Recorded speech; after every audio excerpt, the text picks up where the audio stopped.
Nuestro Dios tiene el poder de cambiar nuestros corazones, como Él puede cambiar nuestras situaciones, pero a veces el Señor nos deja pasar por momentos difíciles para que aprendamos a confiar en Él, en su poder, en solo Él. A veces nos confiamos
Buenos días, Ágape. Buenos días, mis hermanos en Cristo. Hoy empezamos esta época hermosa y de reflexión y hasta triste, en la que nuestro Señor Jesucristo se da a sí mismo por el perdón de nuestros pecados. Y ustedes dicen, pero hermano, eso está como lejos. Resurrección está ya el último día del mes de marzo y estamos en febrero. ¿Cómo es que usted está comenzando ya esta época? Fíjese de que comienza el tiempo 40 días antes del sacrificio de nuestro Señor Jesucristo en la cruz. ¿Y qué es ese evento que le da inicio al tiempo? Fíjese que es la transfiguración de nuestro Señor Jesucristo. Precisamente este día martes que viene es el día de la transfiguración. Entonces nosotros comenzamos este domingo, 2 días antes, ¿verdad? Este proceso de 7 semanas, y vamos a estar hablando en las 7 semanas de las 7 palabras de Jesús en la cruz, para que nosotros comprendamos totalmente lo que el Mesías nos estaba tratando de conllevar aún hasta el último respiro, hasta el último momento, ¿verdad? Cosas muy importantes que nosotros debemos de entender. Si usted quiere leer la historia de la transfiguración, la puede encontrar en Mateo 17. Y es ese momento, fíjese, la transfiguración es ese momento en que Jesús muestra toda su gloria. Estando aquí en la tierra, Él muestra toda su gloria a los discípulos. Dicen que se volvió luz. Y es un momento tremendo. Y fíjese de que me pareció muy curioso de que en ese momento Él estaba siendo identificado como Dios en la carne. Ese momento en el que el mismo Dios Padre se oye la voz diciendo: este es mi Hijo. Y fíjese que este momento es importante porque no solamente Él está mostrando abiertamente quién es, sino que también está recibiendo el aval de Dios Padre para que este hombre que está hablando se le ponga atención en lo que está diciendo. ¿Y qué es lo que está diciendo Jesucristo? Fíjese de que nosotros, ustedes saben de que somos gente de que ponemos mucha atención a esos momentos celebratorios. Y Jesús muestra su gloria. Y a mí me parece interesante que en vez de pensar en ese momento glorioso y en engrandecerse por lo que Él está haciendo, porque imagínense, cuando le pasa algo glorioso, piensa en algo glorioso que le pasa a usted. Por ejemplo, usted sabe que no toda la gente llega a los Estados Unidos. No toda la gente llega, mucha gente trata y no toda la gente llega. Imagínese, piense usted en ese momento en el que usted se dio cuenta que ya estaba acá, que llegó. Es un momento de mucha alegría. Es un momento que usted dice: Dios mío, ¿verdad? Me tienes aquí por una razón. Otros pueden pensar en el tiempo de su graduación o el tiempo de su boda, en un 15 años, yo no sé, hay tantos momentos de gloria, pero se enfocan en nosotros.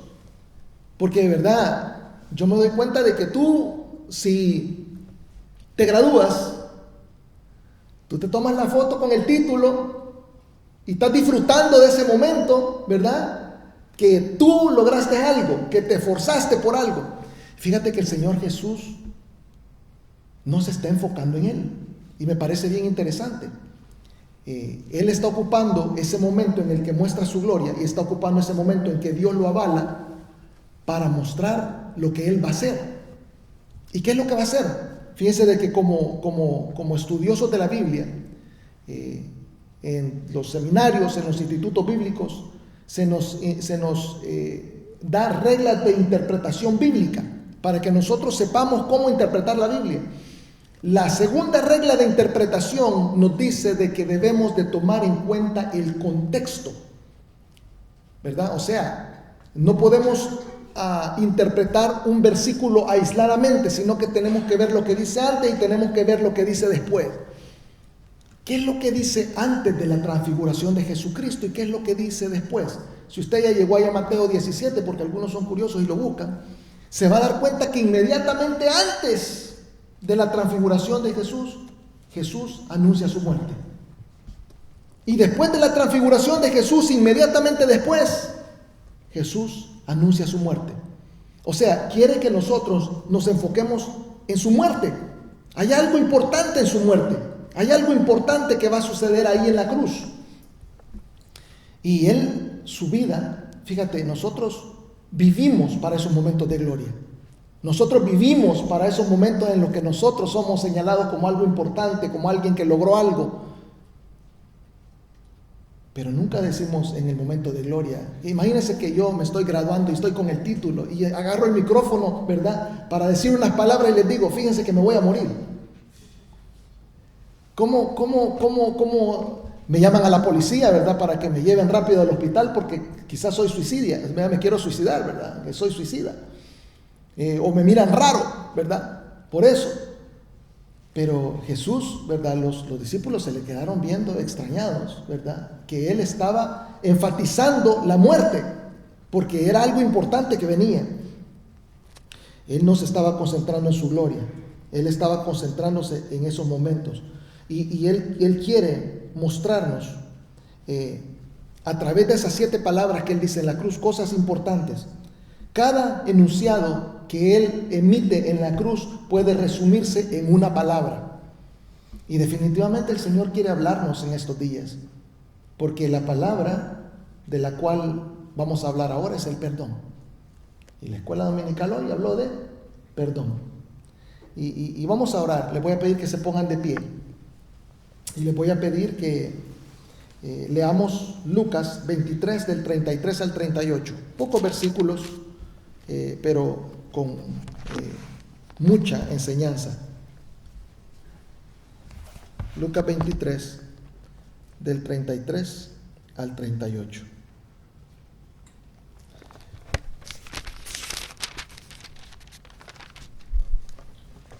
Todos juntos.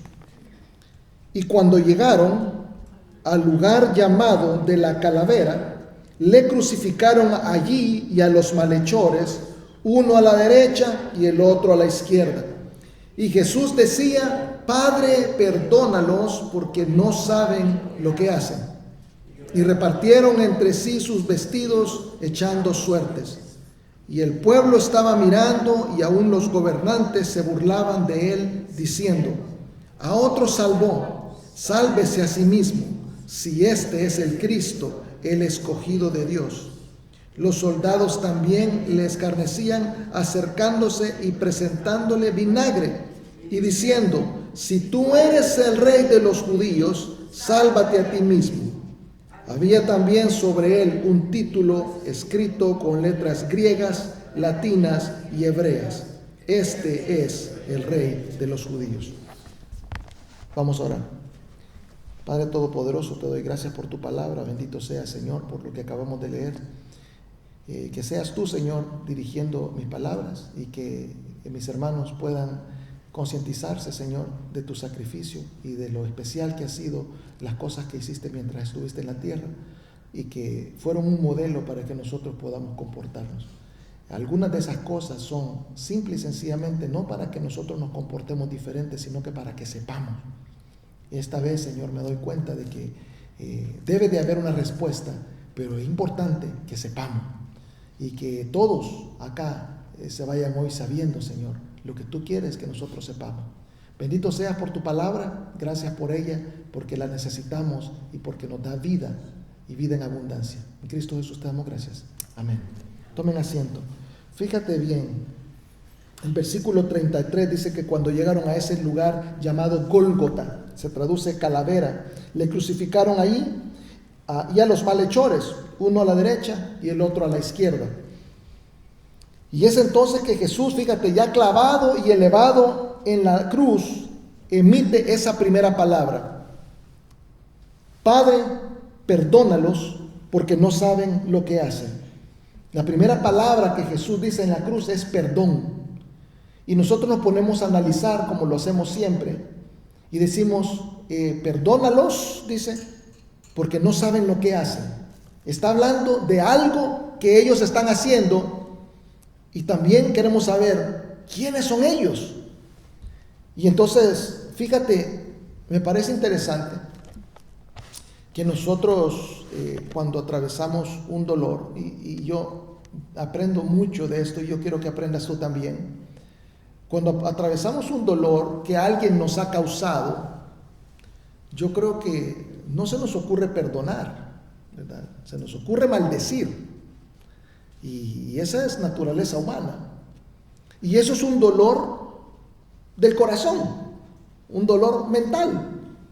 Imagínate que el Señor no tiene un dolor mental solamente, o sea, está siendo traicionado, sí tiene un dolor en el corazón, pero tiene un dolor físico, o sea, un dolor terrible, lo están clavando no podemos imaginarnos lo que eso es. Si nosotros nos hacemos una cortadita con una hoja de papel y andamos llorando. Ayer estaba tostando una tortilla y por darle vuelta puse el dedo en este calentador. Y no, hermanos, allá andaba llorando el pastor. Una quemadita. Imagínense un clavo en sus manos. Imagínense un clavo atravesado en los 2 pies. Es un dolor inimaginable. Y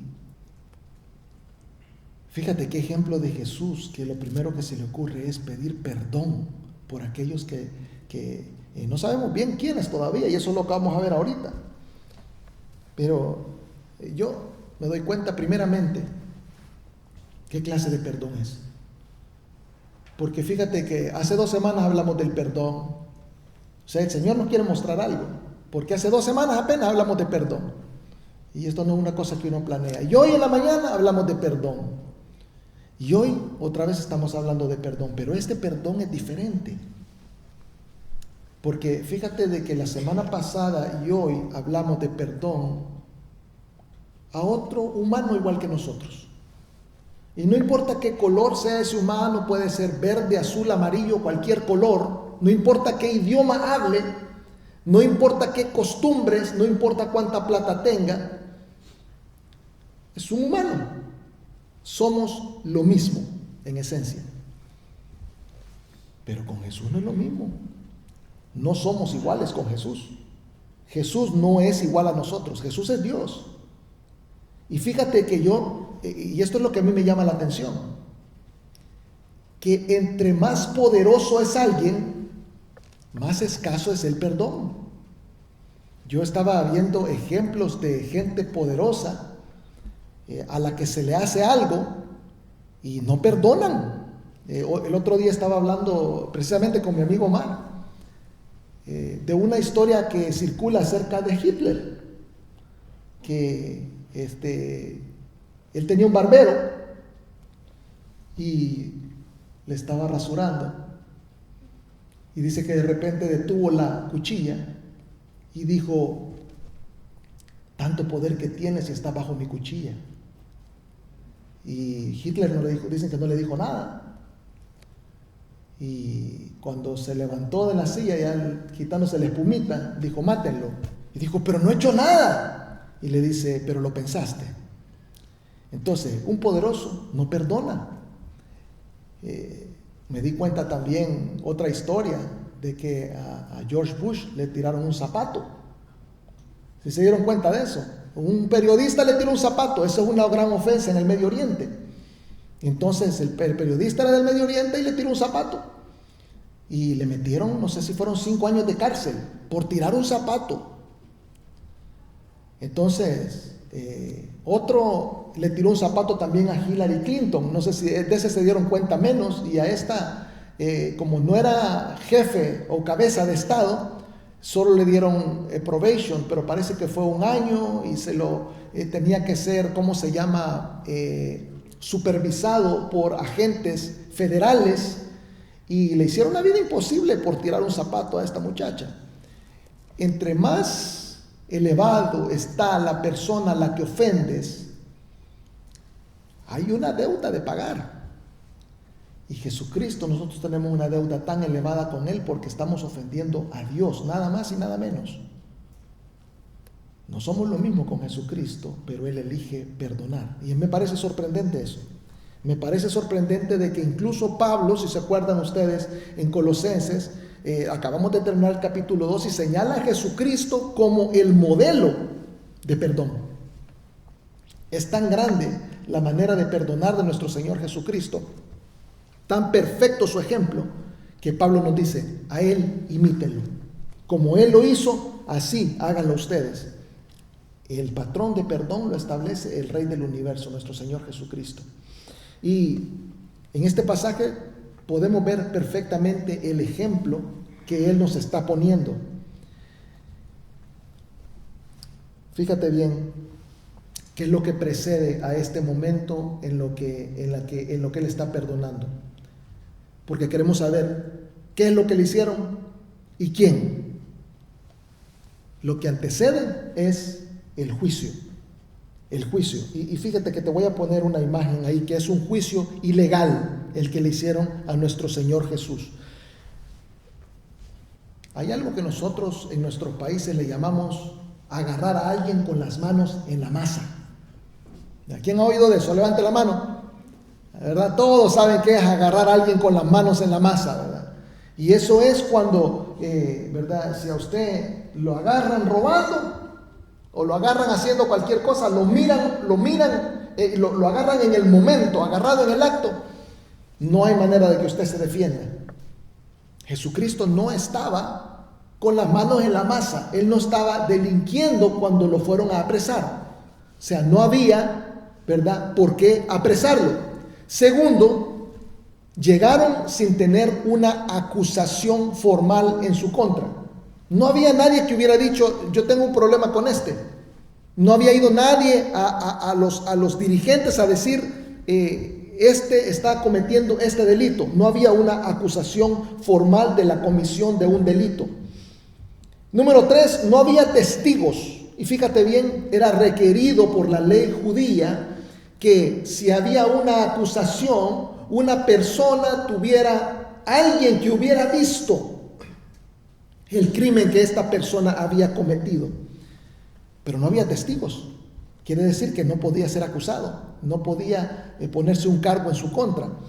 Siguiente, como no había cargos en su contra, como no había testigos, trataron de ocuparlo a él, siendo el acusado, para testificar en su contra. Y eso es ilegal. Nadie puede servir de testigo en contra de uno mismo.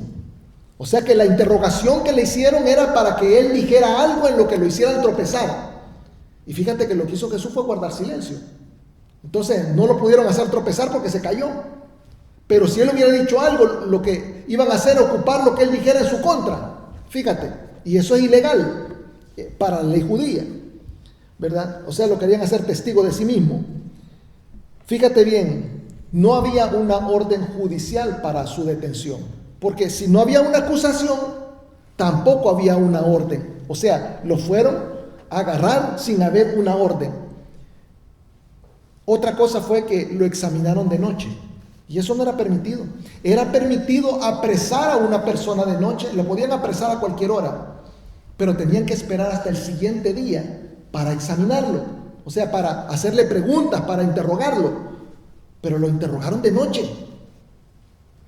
Segundo, fíjate, cuando lo llevaron, no lo llevaron a un edificio de gobierno o no lo llevaron a un lugar donde se reunían los religiosos, no, que lo llevaron a una casa.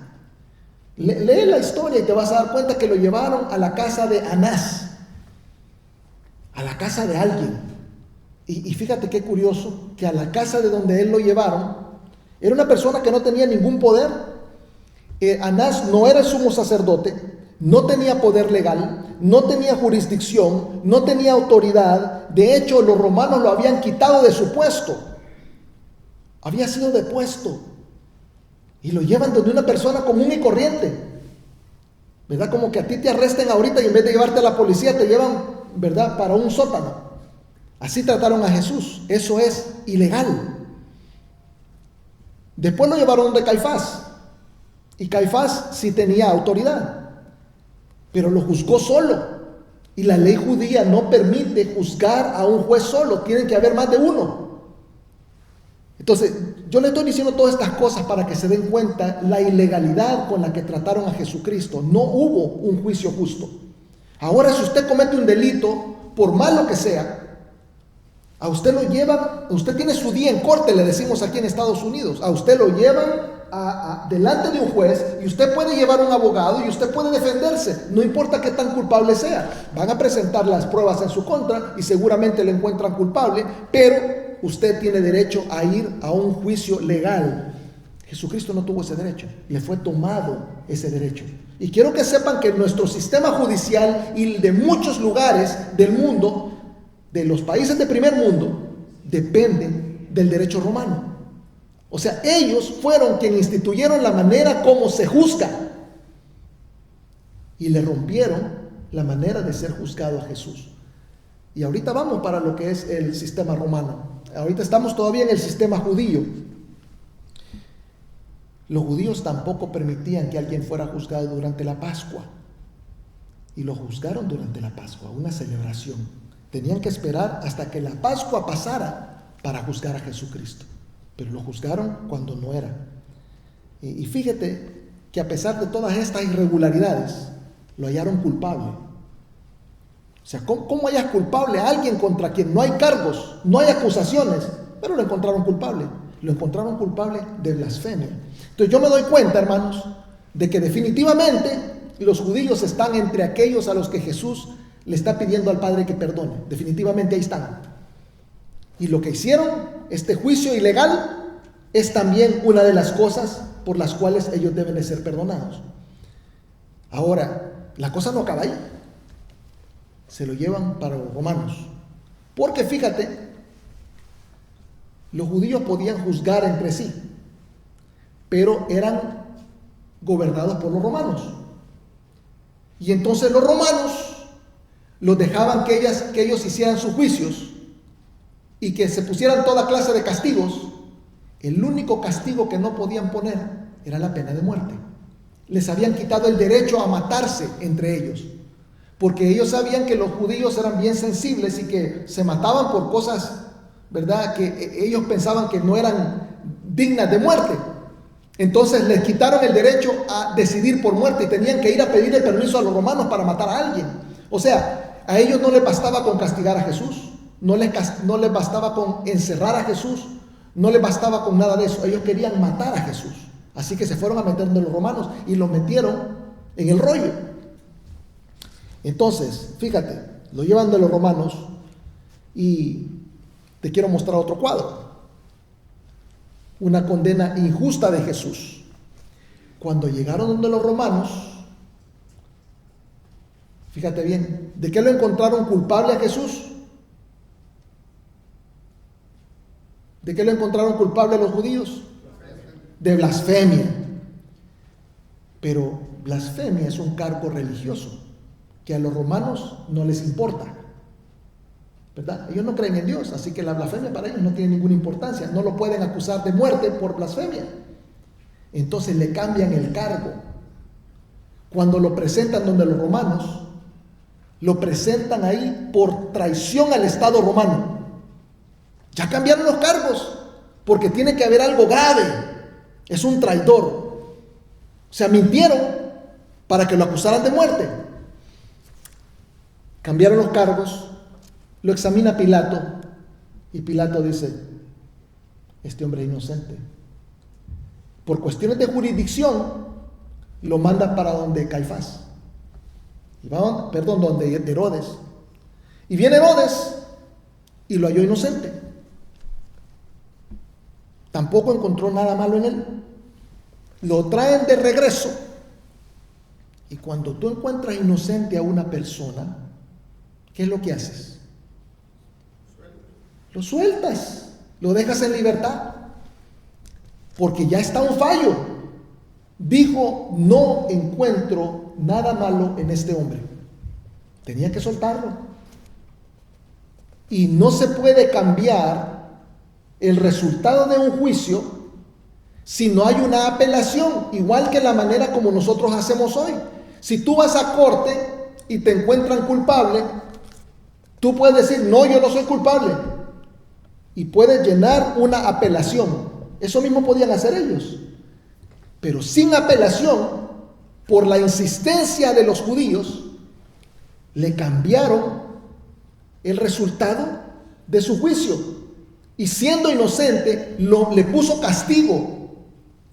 Si era inocente, no tenía por qué ser castigado, pero lo mandó a azotar. Estaba tratando de darle gusto a ellos. Y le hizo mucho daño a Jesús. Le hicieron mucho daño cuando lo azotaron. Pero lo que él estaba tratando era darle gusto a los judíos, pero los judíos no querían azotarlo, no querían castigarlo, lo querían matar. Siendo inocente, lo castigaron. Y una vez azotado, fíjate, porque, era inocente, pero le pusieron castigo. Y ahora si ya había pagado por su castigo, ¿qué pasa? Cuando tú te agarran por algo, te meten preso por 2 años. ¿Qué pasa cuando acaban los 2 años? Te sueltan. Después de la azotada lo tenían que haber soltado. Y no lo soltaron otra vez. Le volvieron a cambiar otra vez la pena. Fíjate la injusticia que están haciendo con Jesucristo. Es algo que ¿verdad? No tiene perdón, hermanos. Le han hecho tremenda injusticia a Jesucristo. Lo condenaron a muerte, habiéndolo hallado inocente. Yo me doy cuenta de que Jesús no fue condenado a muerte por los romanos, ni por los judíos, ni por blasfemia. Por los romanos, ni siquiera por traición al Estado romano. La verdad es de que de último, lo que decidió la muerte de Jesucristo fue la cobardía de una persona en poder, porque tenía miedo de que se formaran disturbios civiles. O sea, la nación judía se podía levantar, iba a perder el control de todo el orden de la paz. Y ese era un lema de los romanos, la Pax Romana. Querían mantener la tranquilidad para que las cosas funcionaran, ¿verdad?, de manera normal. Entonces, realmente hubo un juicio ilegal y hubo una condena injusta. Ya tenemos a 2 grupos a los que Jesús está pidiendo el perdón por ellos. Está pidiendo perdón por los judíos, está pidiendo perdón por los romanos. Fíjate lo que dice los versículos 33 al 38. Y repartieron entre sí sus vestidos, echando suertes. Y el pueblo estaba mirando. Gracias. Y aún los gobernantes se burlaban de él, diciendo: a otro salvó, sálvese a sí mismo si este es el Cristo, el escogido de Dios. Los soldados también le escarnecían, acercándose y presentándole vinagre, y diciendo: si tú eres el rey de los judíos, sálvate a ti mismo.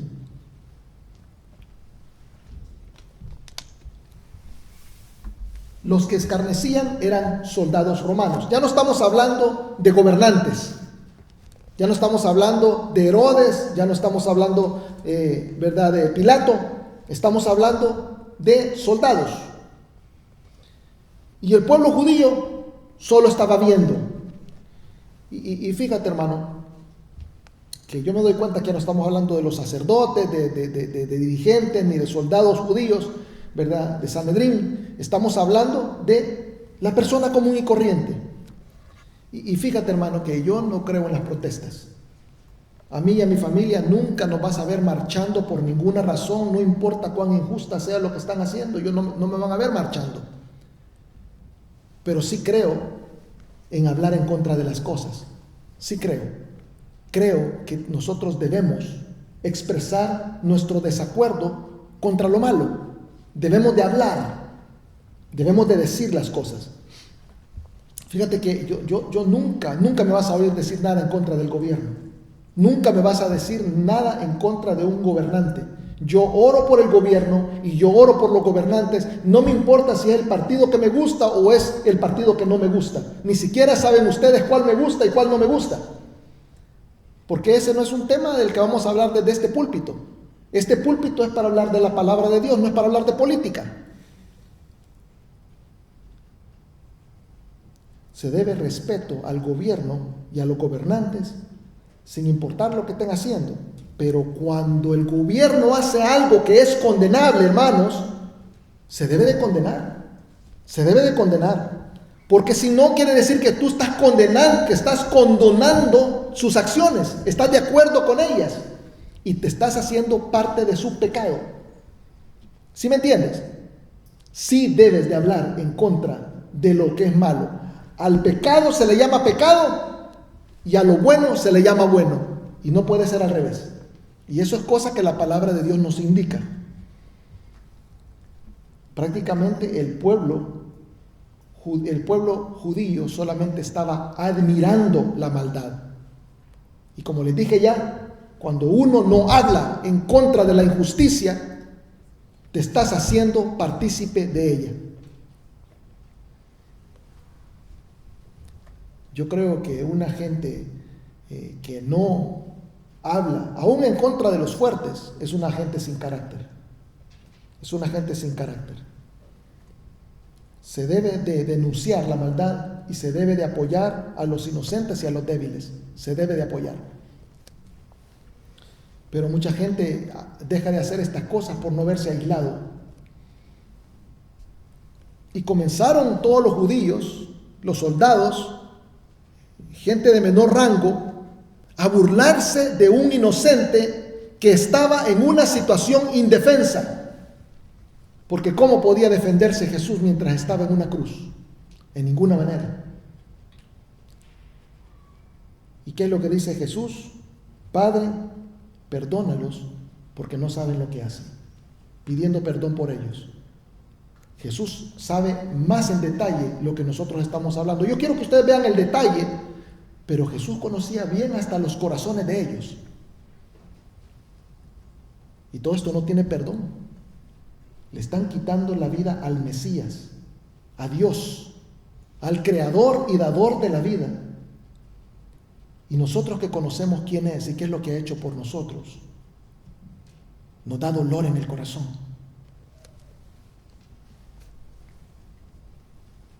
Pero fíjate que no importa si lo entiendan o no, lo que están haciendo es tremendo. Le voy a poner una imagen y le voy a hacer una pregunta. Es una calle y es un montón de carros. Miren cómo están parqueados los carros. Miren algo raro ustedes ahí. Un carro está al revés, ¿verdad?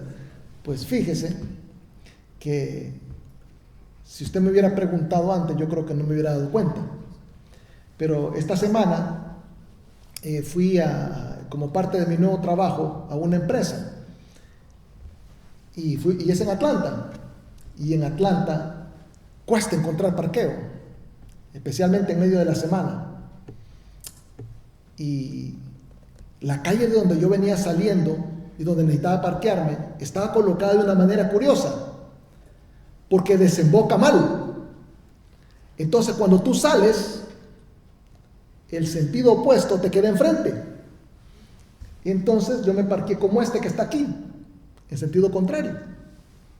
Pero no me di cuenta. Yo solo me parqué porque me quedaba enfrente.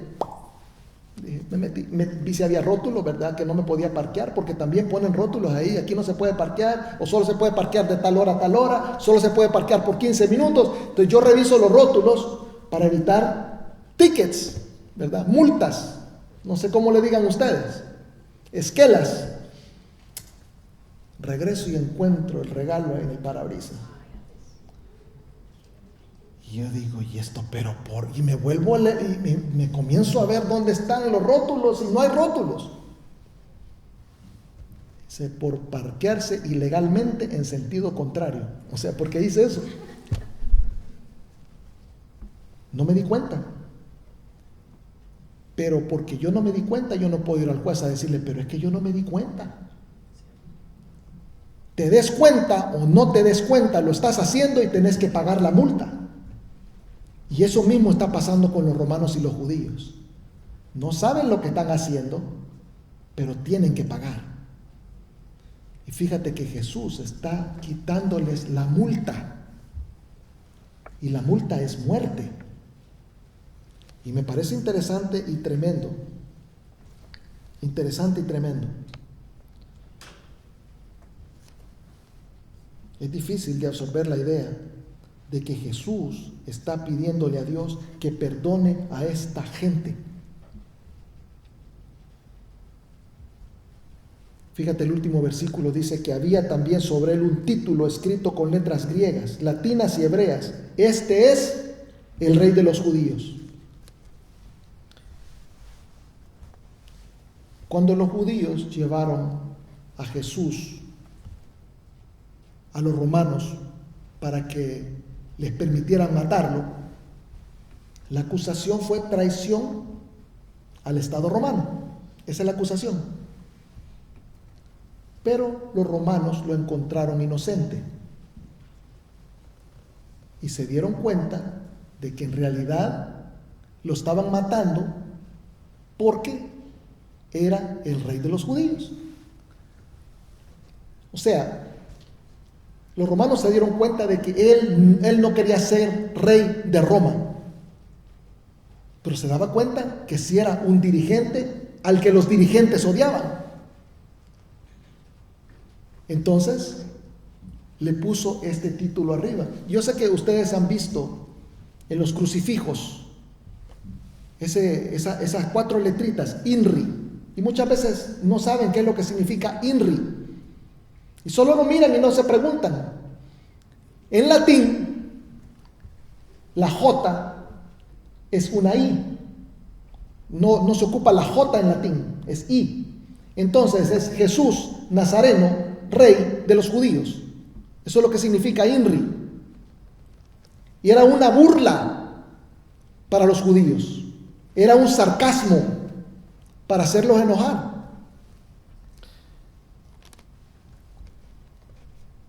Pero en realidad la broma y el sarcasmo era una verdad, porque de eso profetiza toda la Biblia, los Salmos, Miqueas, Jeremías, Zacarías.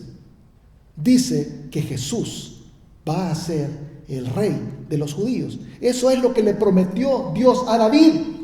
Alguien se sentará en tu trono por toda la eternidad, un descendiente tuyo. Él va a ser el rey de los judíos. Y él es.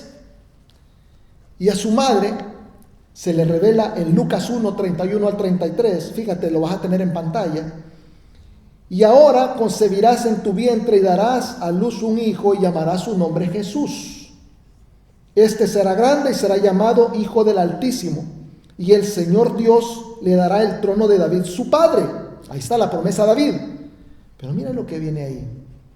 Reinará sobre la casa de Jacob para siempre, pero su reino no tendrá fin. O sea, si estamos hablando de un reino que nunca tendrá fin, estamos hablando de algo a otro nivel, de algo eterno. Y fíjate, hermano, que cuando nosotros vamos para Apocalipsis, para ver lo que es el reinado de Jesús, el reinado futuro de Jesús, Apocalipsis 19, del 11 al 16, dice: entonces vi el cielo abierto, y he aquí un caballo blanco, y el que lo montaba se llamaba Fiel y Verdadero, y con justicia juzga y pelea. Sus ojos eran como llama de fuego, y había en su cabeza muchas diademas. Tenía un nombre escrito que ninguno conocía sino él mismo. Estaba vestido de una ropa teñida en sangre, y su nombre es el Verbo de Dios, la palabra de Dios. Y los ejércitos celestiales, vestidos de lino finísimo, blanco y limpio, le seguían en caballos blancos. De su boca sale una espada aguda para herir con ella a las naciones, y él las regirá con vara de hierro, y él pisa el lagar del vino del furor y de la ira del Dios Todopoderoso. Y en su vestidura y en su muslo tiene escrito este nombre: Rey de Reyes y Señor de Señores. Él es el Rey. Y fíjate que la escatología, el futuro, las profecías, no nos lo están presentando únicamente como el rey de los judíos, nos lo están presentando como el rey de todo el universo. Alguien que acababa de ser avergonzado en la cruz, alguien que acababa de ser avergonzado por todos los que estaban viendo el espectáculo, alguien que parecía que su reino había sido finalizado. estaba entrando a través de la muerte en un gobierno eterno. Nadie contó con que su muerte era la entrada a su reino eterno. Tampoco contaban con que Dios iba a responder a su oración, abriendo la oportunidad de perdón para todo aquel que se arrepienta.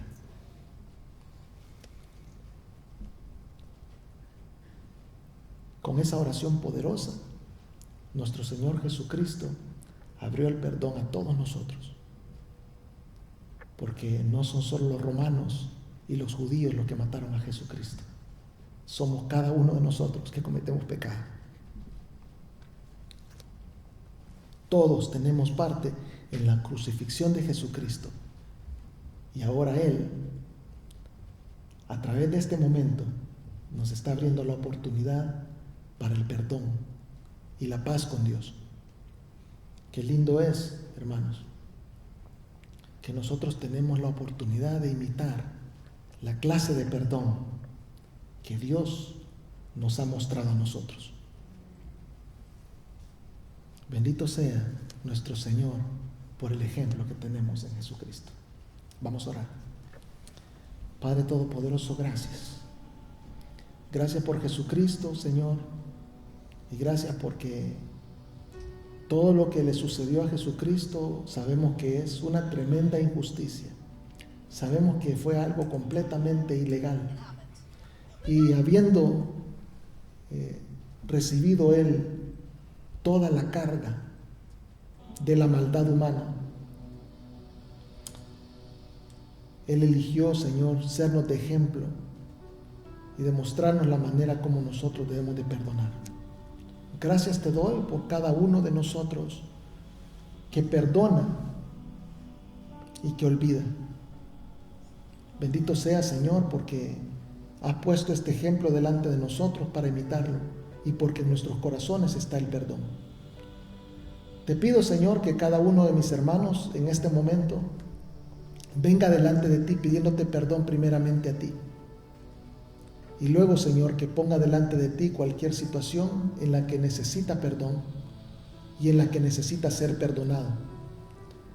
De manera, Señor, que nosotros podamos ser librados completamente de las cargas y para que nuestra comunicación contigo sea libre, para que nuestras oraciones sean escuchadas y para que los deseos de nuestro corazón tengan oportunidad delante de ti. Bendito sea, Señor, porque en Jesucristo hemos aprendido a arreglar las cosas. La vida cambia y las personas cambian cuando podemos seguir su ejemplo. Bendito sea por todo lo que has hecho. En Cristo Jesús te damos gracias. Amén. Bendito sea nuestro Señor.